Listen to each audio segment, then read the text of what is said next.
முழுக்க முழுக்க RSS BJP உடைய தூண்டுதலோடு இந்த கலவர பூமியாக தமிழ்நாட்டை மாற்றுவதற்கு RSS பிஜேபியும் முயற்சி செய்து கொண்டிருக்கிறது. 6 படை வீடு இருக்கிறது. 6 படை வீட்டுல ஒரு படை வீடில் தான் திருப்பரங்குன்றத்தில் கீழே சிக்கந்தர் மேல கந்தர், கீழே கந்தர் மேல சிக்கந்தர் என்று சொல்லுவார்கள். இது ஓராண்டு ஈராண்டு இல்ல, பல நூறாண்டுகளாக கீழே கந்தர் மேல சிக்கந்தர் இதுதான் சொல்லி கொடுத்திருக்கிறார்கள். ஆனால் 6 படை வீடில் பழனியில் விளக்கு தீபம் ஏற்றுவதற்கு முயற்சிக்கவில்லை, திருத்தணியில் முயற்சிக்கவில்லை, பழமுதிரி சோலையில் முயற்சிக்கவில்லை, பழனியில் முயற்சிக்கவில்லை, திருச்செந்தூரில் முயற்சிக்கவில்லை.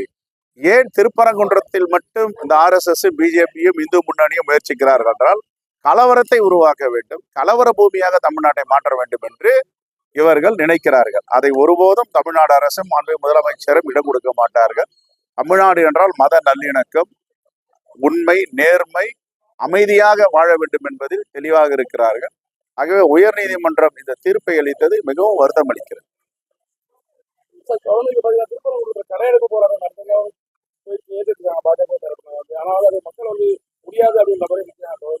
எத்தனை நூற்றாண்டுகளாக உள்ளூர் மக்கள் இஸ்லாமியர்களும் இந்துக்களும் பின்னி பிணைந்து அண்ணன் தம்பிகளாக உறவுகளாக வாழ்ந்து கொண்டு வருகிறார்கள். அங்க போயிட்டு நீ கலவரத்தை ஏற்படுத்த முயற்சினா உள்ளூர்காரங்க எப்படி எடுத்துக்குவாங்க?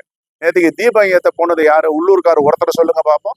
எல்லாம் வெளி மாநிலங்கள்ல இருந்து இம்போர்ட் பண்றாங்க, வெளி மாவட்டத்துல இருந்து இம்போர்ட் பண்றாங்க. இதெல்லாம் எவ்வளவு வன்மையா கண்டிக்கத்தக்கது. இதுக்கு பேர் மனித நேயமா? இதுக்கு பேர் மத நல்லிணக்கமா? எல்லா ஊர்லயும் கலவரத்தை ஏற்படுத்தியாச்சு. தமிழ்நாட்டுல எப்படியாவது கலவர பூமியை மாத்தணும்னு பாஜக முயற்சி செய்து ஒருபோதும் தமிழ்நாட்டில் இருக்கின்ற ஜனநாயக சக்திகள் இதற்கு இடம் கொடுக்க மாட்டார்கள். செய்திகளை உடனுக்குடனும் துல்லியமாகவும் தெரிந்து கொள்ள சப்ஸ்கிரைப் பண்ணுங்க.